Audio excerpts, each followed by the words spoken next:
नमस्कार साथियों, सभी बंधु बांधवों, बिटिया बहुरिया और हमारे सभी श्रोता। बहुत सारे ऐसे भी अब तो फेसबुक के माध्यम से जुड़ गए हैं जो श्रोता नहीं रहे लेकिन अब हमें सुन रहे हैं। उन सभी का स्वागत करते हैं और आज हम बात करने जाने वाले हैं, जी हाँ, पत्रावली कार्यक्रम की।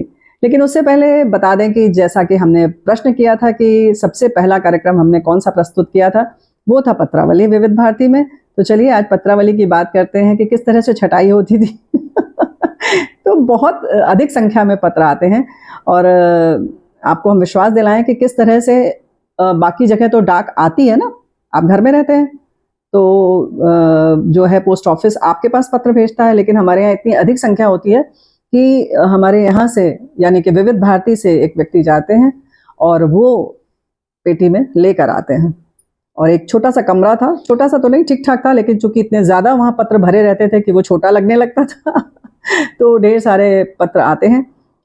मज़ेदार बात यह है कि एक एक श्रोता, बहुत सारे हमारे श्रोता सुन रहे होंगे, आपने भी किया होगा, किया है तो बताइएगा। जी हाँ, यही तो हम कह रहे हैं कि एक एक श्रोता 50 पत्र, 27 पत्र, 35 पत्र, कभी कभी तो 70 तक हमने गिना है, 70-72 तक संख्या में एक व्यक्ति ने लिखा है पत्र। अब कुछ तो छाप कर भेजते हैं या मुहर लगा देते हैं नामों के लिए, लेकिन हाँ फिर भी फिल्म का नाम लिखना, गीत के बोल लिखना, कभी कभी गायक का नाम लिखना, ये सब भी मेहनत का है काम। और कितने प्यार से आप विविध भारती को सुनते हैं, रेडियो सुनते हैं और इस तरह से पत्र लिखते हैं तो अच्छा तो लगता है। लेकिन जो अंदर की परेशानी है, या यूँ कहें कि रेडियो के पीछे की जो बात है, वो हम आपको बताना चाह रहे हैं कि फिर उसमें से हटाना पड़ता है, या उसमें से एक पत्र लिया, फिर पढ़ना तो एक बार तो देखना ही पड़ता है कि किसका है। अच्छा, आप हटाते जाइए, जैसे कंप्यूटर में होता था कि हमने बताया था ना कि 3-4 बार, 6 बार, 7 बार स्क्रीन पर वही नाम आ रहे हैं, ऐसे ही पत्रों के संग होता है। फिर क्या होता है कि समय निर्धारित है, सीमित है, तो सीमित पत्र ही शामिल हो सकते हैं। तो उन पत्रों को छांट कर जिनको लेना रहता है तो वो तिथि के साथ रजिस्टर में उनका नाम दर्ज किया जाता था।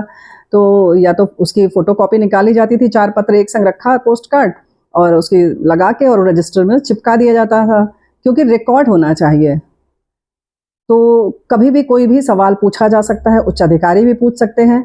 श्रोता जब पूछते हैं तो उनका जवाब देना होता है, श्रोता जब उच्च अधिकारी से पूछते हैं तो उच्च अधिकारी हमसे पूछते हैं। तो इस तरह से एक प्रक्रिया है। तो जो तरीका होता है, कहते हैं ना कि नियमावली है, उसके अनुरूप काम करना होता है। तो इस तरह से इस तिथि को, यानी कि जैसे अगर मान लीजिए 1 जुलाई है तो 1 जुलाई को कितने पत्र गए, उनका क्या क्या नाम था, कितने नाम प्रसारित हुए, ऐसे किया जाता है। तो एक व्यक्ति का तो पूरे दिन यही काम होता है। उससे पहले भी एक प्रक्रिया छटाई की होती है, वो ये कि पत्रावली वाले पत्र अलग होते हैं, कार्यालय के पत्र अलग आते हैं। तो एक जो मल्टीटास्किंग स्टाफ जो होते हैं तो वो उसमें से छांटते हैं, तो वो कार्यक्रम के संबंधित जो भी पत्र होते हैं वो दे देते हैं।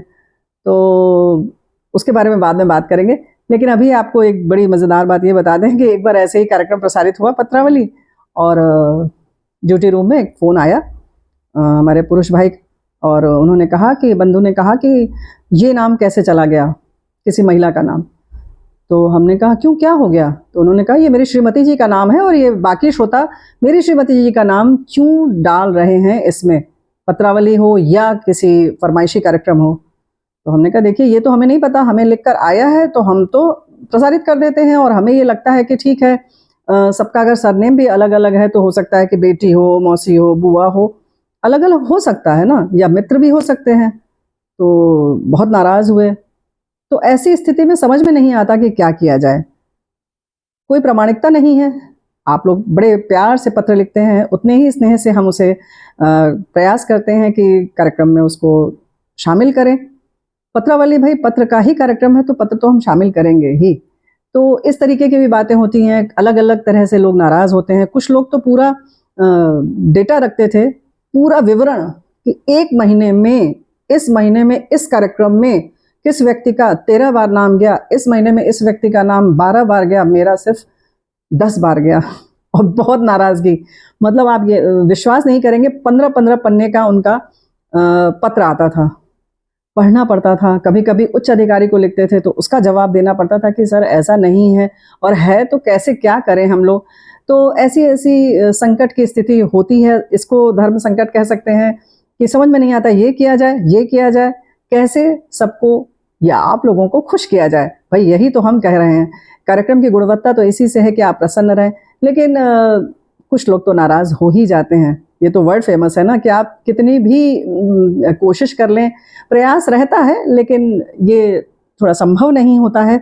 जैसे कि अभी हमने जब पत्रावली के लिए पूछा, या अभी भी हमारी जब ये विविध भारती की यात्रा या आकाशवाणी की यात्रा की पोस्ट आ रही है, तो बहुत सारे लोग तो प्रशंसा कर रहे हैं और बहुत भाव विभोर कर रहे हैं, आनंद आता है, दिल भर आता है कि आपको बहुत सारी बातें याद हैं। किसी ने तो लिखा है कि आप हमारे सारे कमेंट्स शामिल करती थी, और बहुत सारी ऐसी बातें भी आप लिख रहे हैं जो हमें नहीं याद है, तो बड़ा अच्छा लगता है।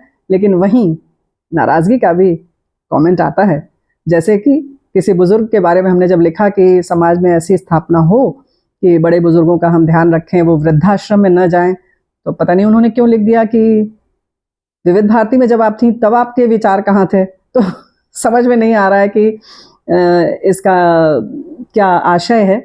चलिए, जहाँ अच्छी बातें होती हैं वहाँ कहीं न कहीं कुछ लोग तो नाराज़ रहते ही हैं। हम उनसे माफ़ी चाहेंगे और आशय समझना चाहते हैं, लेकिन चलिए, जब काम करेंगे तभी तो कुछ न कुछ गलतियाँ भी होंगी, यही मानकर चलते हैं। लेकिन ईमानदारी से काम करते रहने का परिणाम ये है कि आप सब उत्साहित कर रहे हैं, बार-बार प्रशंसा करते हैं। आज भी इतने वर्षों बाद भी अगर आप हमारी प्रशंसा कर रहे हैं, याद कर रहे हैं, तो हमें लगता है कहीं न कहीं ईमानदारी से काम किया है और आपके हित में काम किया है। इसी तरह से सुनते रहिए, फिर मिलेंगे। नमस्कार।